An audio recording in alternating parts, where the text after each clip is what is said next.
Bola Ahmed Tinubu has now been president of the Federal Republic of Nigeria for 25 days, and we're keeping tabs on updates in his first 100 days in office.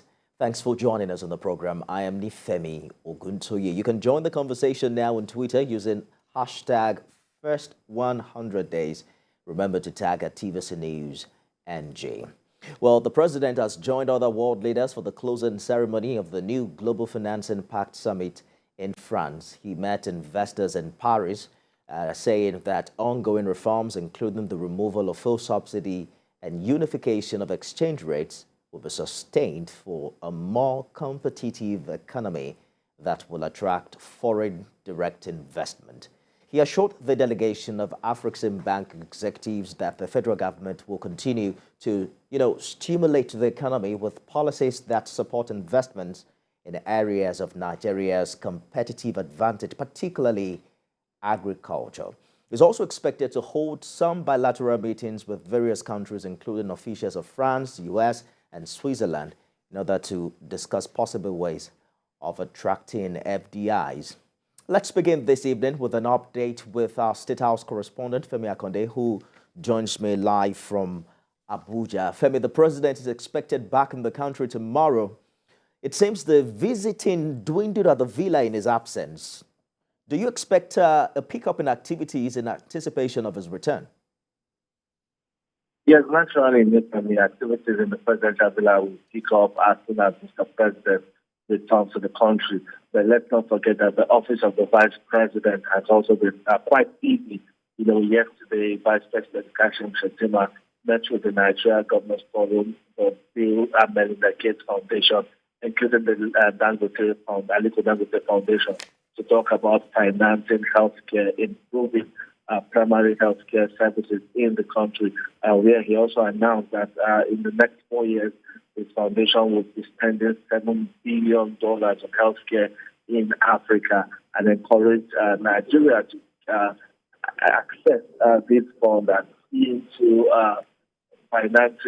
the improvement of financing healthcare to ensure that life expectancy rates increase in Nigeria, and also infant and maternal mortality is reduced, and also our vaccine preventable diseases are eliminated in the country. So that, attention is on France, on the president's engagement in France. We have seen him meet with different world leaders on the sideline of that and new global financing act.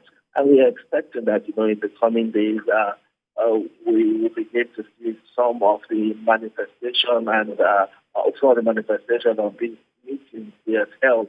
The outcome of these meetings will soon begin to manifest in the country, especially in areas of the economy, agriculture, and security, education, and also climate action. Let us talk about a few things that are due on the president's table in anticipation of his return. We now know that constitutionally, it cannot extend the 2-month window of appointing ministers, and Nigerians are also waiting on what the decision of the NEC will be as regards the federal government's intervention after the removal of the fuel subsidy, Femi.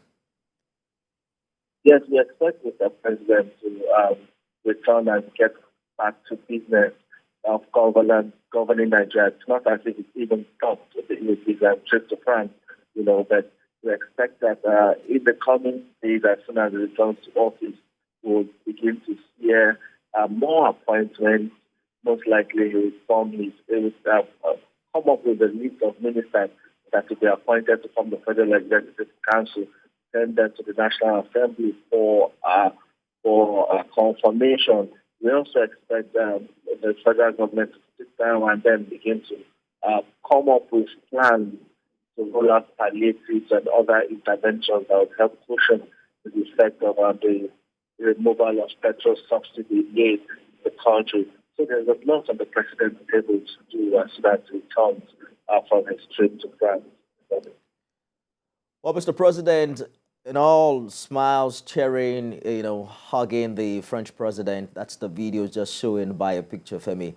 And Nigerians are counting on the collaboration that we will see between Nigeria and France, as well as other countries.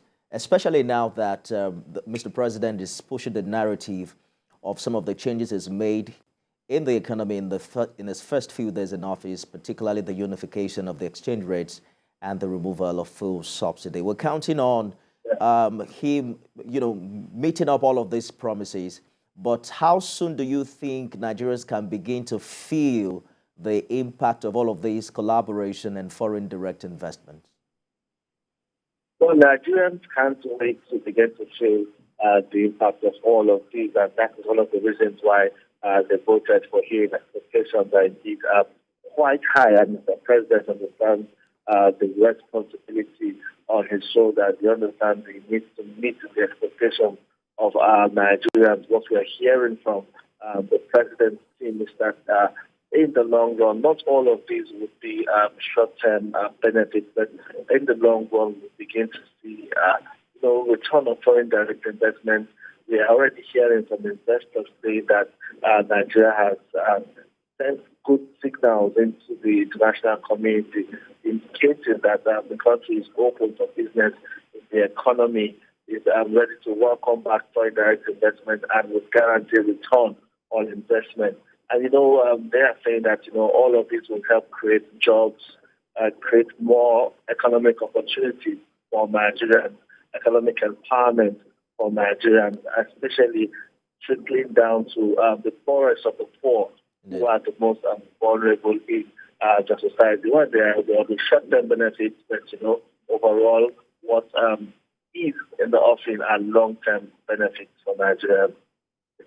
We're looking forward to this intervention and the implication of this new government policy. State House correspondent Femi Akonde live for us in Abuja. After the break, public affairs analyst Olabode Oseni joins me live from the United Kingdom. Policy analyst TVC Osho also joins me live from Lagos. We'll be talking more about the Paris Summit. Stay with us. Bola Ahmed Tinubu, do solemnly swear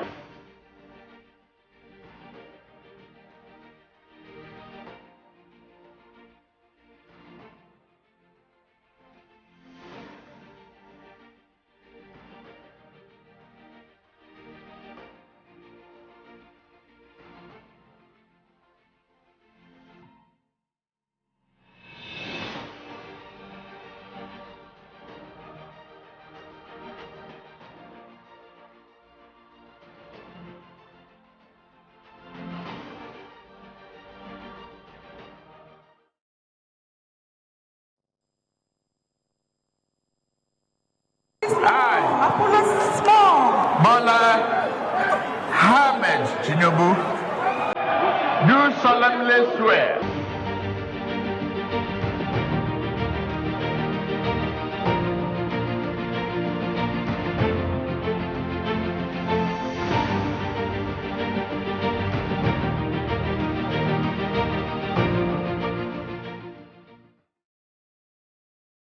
The just concluded Paris Summit, among other things, was seeking to establish a system that will be more responsive, just, and inclusive, particularly, the global financial system, while seeking to also fight inequalities, finance the climate transition, and biodiversity protection, and also to move closer to achieving the United Nations Sustainable Development Goals. About 39 heads of state from around the world joined the summit, and several multilateral development banks, including the World Bank, Africa Development Bank, European Union, African Union rather, and the United Nations. Olabode Oseni joins me live from the UK. I also have policy analyst TVC Osho, who is joining us live from Lagos. Gentlemen, thank you for joining us on the program. Let's begin by reviewing what happened in the past 2 days. Funding for the climate transition is on the front burner again, and wealthy nations are pledging billions of dollars for climate change when there's an overdue pledge of $100 billion in climate finance for developing nations. I'm wondering what you think. What do you make of these promises? Do you buy them? Let's begin with Mr. TVC Osho.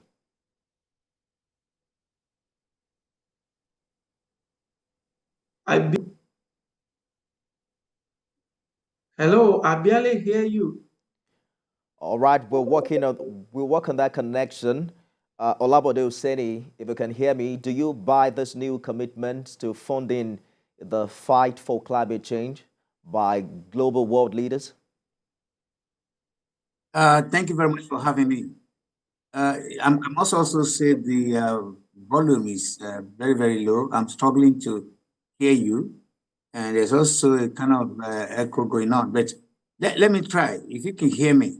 Can you hear me though? Yes, go ahead, Mr. Oseni. Okay. Yeah. If you can quickly repeat the question again, please. I'm asking how optimistic you are about this renewed commitment to funding efforts of climate change, particularly coming from developed countries that have failed to honor their initial $100 billion pledge in climate finance. Thank you very much. If I look back at that summit, there's a large number of third world countries that cannot even afford to feed their people. So to expect them to come up with that huge amount of money as a contribution is naturally going to be a struggle. And if they have not contributed the promises, I'm not surprised. But let me quickly say this. I think with the emergence of the new president of Nigeria, we should all start to look for changes that are going to be very, very significant, changes that will redefine how good governance should be and how much the new president with his team can do to get a lot of results from what we are doing, what we can also put on the table. And finally, it's going to be, is what we put in, is what we are going to get out. So we need a strong team from the presidency of Nigeria, so to be able to renegotiate, to rearrange, readdress, and redesign so many things that a country like Nigeria should be enjoying or should be having in the world global arrangement. We'll get to Mr. President's exploits shortly in Paris. Let me get to you, Mr. Shaw. So wealthy nations have promised $100 billion to help poor countries like Nigeria to fight climate change. Now, the summit statement from today said that there was a good likelihood of finalizing this year $100 billion climate finance pledge to developing countries. The key word is good likelihood. What do you make of this new resolution? Well, if you can hear me now, I'm not too sure, but can you hear me? I can hear you, Mr. Shaw. Please go ahead. Okay. Now, the point I want to make here is that, you see, Nigeria being a nation that is very strategic to the whole world, we're talking of a nation that is a leader in Africa in terms of our population strength and even in terms of our economy, even though we have not been managing our economy properly. We've not had good managers of our economy in recent years, and that's why we are where we are today.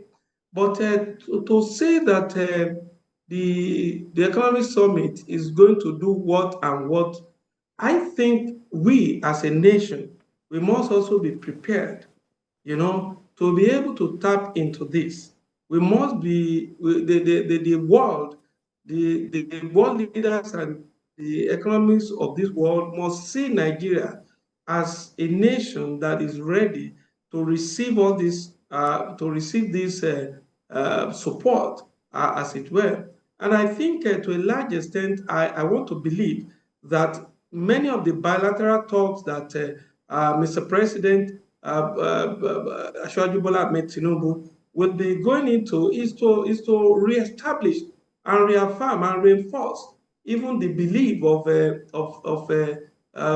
world leaders in both political and in economic to to really have a change of heart for Nigeria.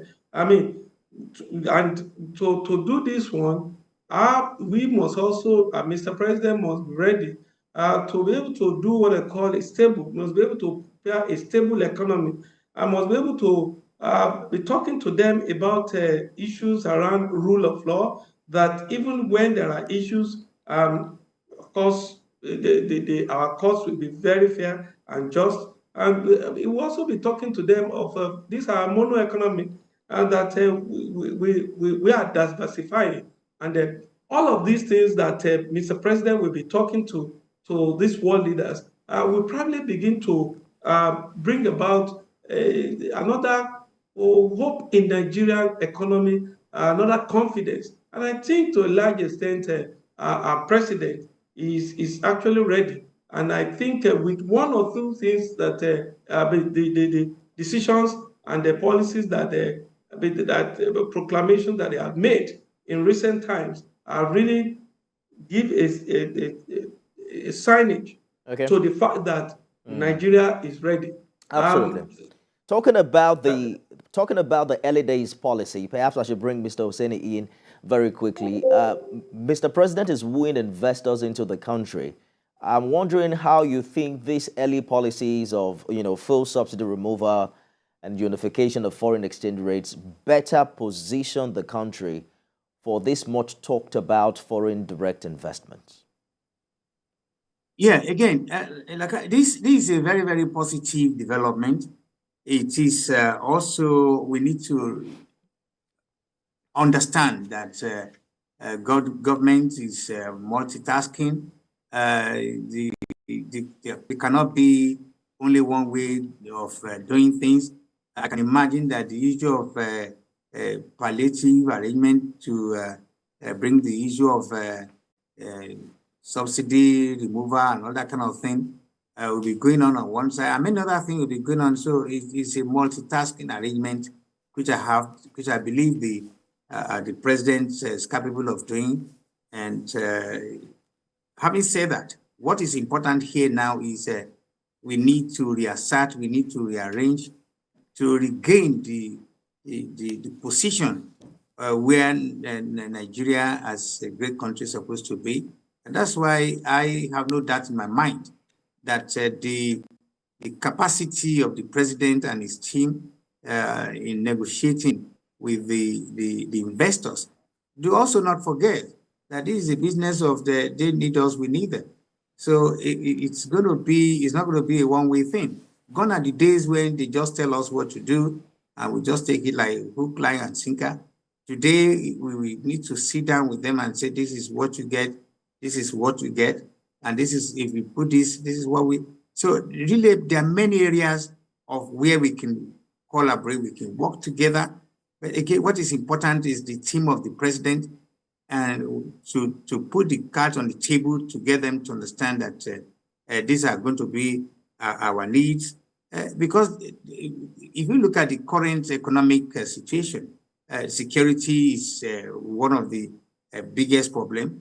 And like I said, I have no doubt in my mind that the president is multitasking, is monitoring, is making sure that all these areas that need to be a kind of a prerequisite for any government or for any company to come and want to invest in the country are going to be very properly taken care of, and make sure that that is taken care in such a time, in such a way that foreign investors will feel confident to come to our country to come and invest. Indeed.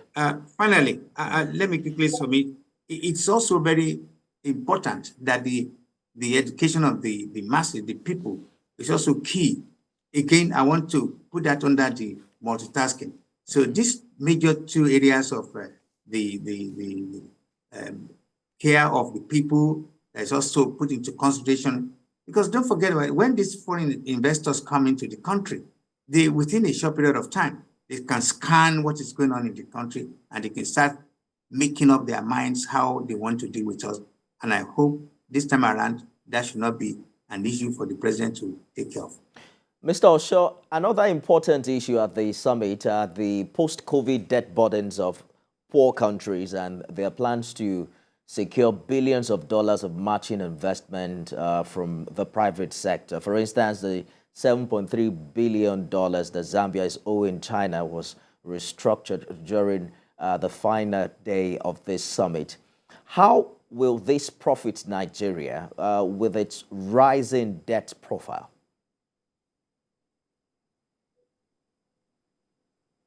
Get you. I think it's been some challenges. Hello? Yes, if I get you very well, you're talking about the support for nations concerning COVID or what? Yes, I'm talking about restructuring, the huge debt burden that many poor countries, particularly in Africa, have found themselves post-COVID, and how this restructuring can help Nigeria with its rising debt profile. Oh, okay. Okay, I think I get you. I got some of the things that you're talking about. See, the point is this: the debt profiles of the African nations were actually not. You cannot hinge it basically on COVID alone. If you look at before COVID came, already the nations of Africa most of them were really struggling with their economy. And I want to say that the causes for this are both internal and external forces. When you talk about the internal forces, you are talking about who is in charge of government in that nation. And then when you're also talking about the external forces, what are the interests of these international bodies and then, of course, other nations of the world, in particular in many of these countries, African countries. So for me, I want to look at it from the angle of, say, we are already in a big economic challenges, big problems. So COVID came to even compound it. Now, to really come out of these challenges as we have it today, I think African nations, we shouldn't be looking at what the world will do for us. I think we should be more of looking inwards into what can we really do to really take our nations out of the problem, the economic challenges that, see, money of this money may not come in good time. Now, if a nation, if we have to deal already in Nigeria now, we have to deal with the issues around the removal of subsidy. So are we going to be waiting for what is going to come, even from to support the effect of COVID in Nigeria? Of course not. And that is why, for me, I think we should be more inwards looking. Indeed. We should be looking more into how to tackle the challenges of the macroeconomy. What are the issues around macroeconomy? Let this government begin to look at it. And then, of course, let's look at our fiscal policies. Our fiscal policies we must ensure that our fiscal policies is stable. Indeed. And you're saying that it's important that we begin to look inward and rather than seeking help from outside. Yes, I don't want to. Yes, I don't want to look at all those can I call it palliatives or whatever, support and all of that. No, we need to look inwards and see what we can do. I get your point very clearly. I'm afraid we're going to have to continue this conversation some other time. That's our time on the show this hour. Gentlemen, a big thank you for joining us. Olabode Oseni, public affairs analyst, live from the UK, policy analyst, Daisy Osho from Lagos. Thank you so much for your contribution. Thank you for having me. Thank you very much for having me. Well, the Paris Agreement is also big on technology development as well as improving resilience to climate change And we're hoping that Nigeria's leadership can take a leave, borrow some ideas from Paris, and begin to solve our problems back home. That's our program today. You can watch a repeat broadcast at midnight and at 6 a.m. tomorrow. Let's continue the conversation next week from Monday. I am Nifemi Oguntoye.